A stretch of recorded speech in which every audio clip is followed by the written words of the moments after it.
प्रधानमंत्री मोदी जी की सरकार ने ही उनकी गरीबी पर ध्यान दिया और उनके उत्थान के लिए योजनाएं की। और आज उसका परिणाम है कि हमारा मत्स्य उत्पादन पूरे दुनिया में दूसरे स्थान पर है। आपने भी वर्षों तक शासन किया इस देश में। 2013 तक आपने शासन किया। 14 में प्रधानमंत्री मोदी जी आए। आपके समय में तो मछुआरे भाई जो हैं वो भूखमरी के कगार पर थे। आज हम आपको बताएंगे, अध्यक्ष महोदय और माननीय सदस्य को भी बताएंगे कि प्रधानमंत्री जी ने क्या क्या इनिशिएटिव लिया जिसके कारण आज मछुआरे समुदाय के लोग सुखमय जीवन जीते रहे और कुछ हद तक उनके दूर हुई है। आपको बताएंगे। आपको देखिए, आप वेणुगोपाल जी, आपको जब हम आईना दिखा रहे हैं तो अपना चेहरा देख के आपको क्यों चिढ़ हो रहा है? अरे अपना चेहरा तो देखिए, क्या किया आपने। अब ये ऑफशोर माइनिंग की बात कर रहे थे, पहले हम उसी का अध्यक्ष महोदय जवाब दे देते हैं। ऑफशोर माइनिंग का कोई कंसेप्ट इस देश में नहीं था। सबसे पहला ऑफशोर माइनिंग का कंसेप्ट अगर लाया तो यूपीए सरकार ने offshore areas and mineral and development act 2002 यहां इस सदन में पास कराया और उसके बाद से हुआ। सुन लीजिए, अरे बैठिए, पूरा सुनिए, आप सुनिए बात। अरे सुनिए तो सही। अरे आप बतवा तो पूरा सुनिए तो सही, अभी पूरा बता रहे हैं ना। अरे आपको पूरा बात कहां सुन रहे हैं। उसके बाद 2010 में इन्होंने रूल्स बनाए। आज तक कोई ऑफशोर माइनिंग केरला में या किसी समुद्री तट में प्रारंभ ही नहीं हुआ है। तो उसके कहां सवाल है, उसके प्रभाव का, कुप्रभाव का? कोई नहीं हुआ है। सिर्फ हम आपको बताना चाहते हैं अध्यक्ष महोदय कि एनआईटी, उसके लिए एनआईटी 13 ब्लॉक्स के लिए नवंबर में जारी हुआ है, नवंबर 2024 में, और उसमें मात्र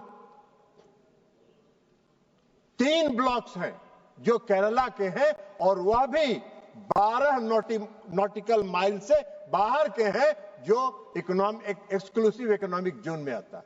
आप कहां से बात कर रहे हैं ऑफशोर माइनिंग की बात? आज तक तो ऑफशोर माइनिंग प्रारंभ ही नहीं हुआ। आप कह रहे हैं कि उसका व्यापक प्रभाव पड़ रहा है, सारे लोग बात कर रहे हैं। अरे आप सारी बात, और ये पूरा मामला खनन मंत्रालय से है। हमने खनन मंत्रालय से जो सूचना प्राप्त किया है उसके आधार पर हम इनको बता रहे हैं।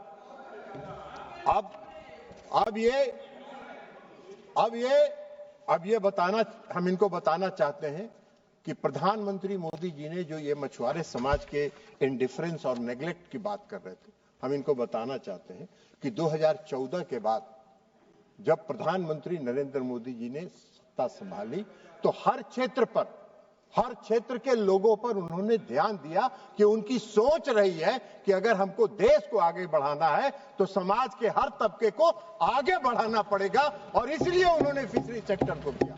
2019 में उन्होंने इस विभाग को अलग किया, 2019 में अलग इस विभाग को किया। उसके पहले ब्लू रिवॉल्यूशन से उन्होंने शुरू किया इस क्षेत्र के लोगों के और मछुआरा भाइयों के कल्याण की योजनाओं का। 2000 नीली क्रांति, ब्लू रिवॉल्यूशन, उसके बाद फिशरी डिपार्टमेंट को अलग किया 2019 में उन्होंने, ताकि उस पर फोकस्ड हो सके, उस पर ध्यान केंद्रित करके उन पर ध्यान दिया जा सके। उसके बाद प्रधानमंत्री मत्स्य संपदा योजना उन्होंने चलाया, और इस सब के बाद उन्होंने fishery infrastructure development fund FIDF बनाया, ताकि इंफ्रास्ट्रक्चर के डेवलपमेंट में और भी योगदान हो सके। और ये उनका प्रयास रहा, और उनके प्रयास के कारण इसके कारण आज आधारभूत संरचना इंफ्रास्ट्रक्चर का डेवलपमेंट पूरे देश में बड़े पैमाने पर हुआ। अभी शशि थरूर साहब बोल रहे थे, शशि थरूर साहब मुझसे भी मिले थे। मुझको सहानुभूति है उनकी समस्या के साथ। मैंने उनको बताया भी है अध्यक्ष महोदय कि आपकी समस्या के साथ मेरी सहानुभूति है, लेकिन उसका रास्ता है कि राज्य सरकार से थोड़ा रिश्ता ठीक कर लीजिए तो आपका बाकी सब कल्याण हो जाएगा। उनके पास पैसे नहीं है, आपको देने के लिए नहीं है, आपको देने के लिए थरूर साहब नहीं है। आप थोड़ा रिश्ता सुधार लीजिएगा तो आपका भी के लिए पैसा निकल आएगा। तो हमने आपको बताया है, उनके पास पैसे नहीं, हमारे पास।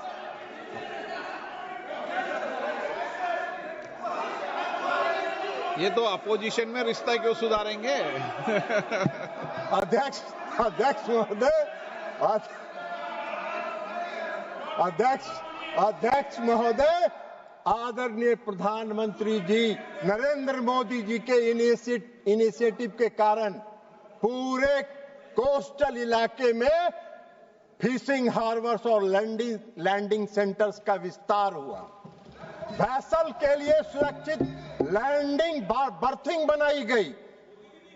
लोडिंग और अनलोडिंग की सुविधा के लिए सारे प्रयास किए गए और उसका परिणाम है FIDF के तहत। हमने बताया कि FIDF के तहत इंफ्रास्ट्रक्चर का और डेवलपमेंट हुआ।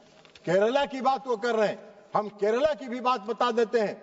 1358.10 करोड़ की रुपए की योजना केरला राज्य के लिए भी स्वीकृत हुई, इसलिए कि मोदी सरकार का यह मानना है कि कोई भी राज्य के साथ, किसी भी क्षेत्र के साथ कोई भेदभाव नहीं करना है, सबके लिए समान रूप से विचार करना है। सबका उत्थान होगा तब देश का उत्थान होगा, तब विकसित देश का निर्माण होगा।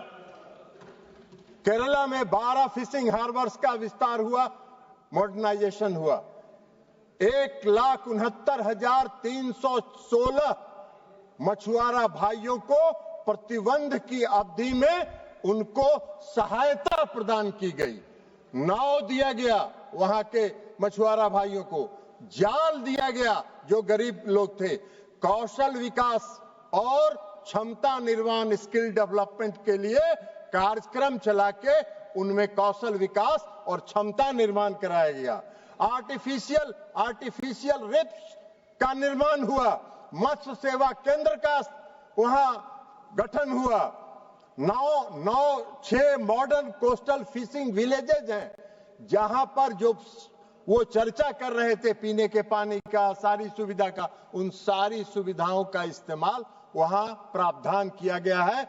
मॉडर्न कोस्टल फिशिंग विलेजेस में 6 क्लाइमेट रेसिलेंट विलेजेस का निर्माण भी केरल में स्वीकृत किया गया है, चयन उसका हुआ है और नेशनल फिशरी डेवलपमेंट बोर्ड को उसका नोडल एजेंसी बनाया गया, उसका निर्माण होगा। तो मछुआरा भाइयों के लिए सारी समस्याओं के समाधान के लिए मोदी जी की सरकार चिंतित है। उसके अलावा इन्होंने कहा, मोदी जी की सरकार ने मछुआरा भाइयों के लिए सोशल और इकोनॉमिकल तथा उनकी सुरक्षा पर भी ध्यान देने का काम मोदी सरकार ने किया। ग्रुप इंश्योरेंस की स्कीम किसने चलाई?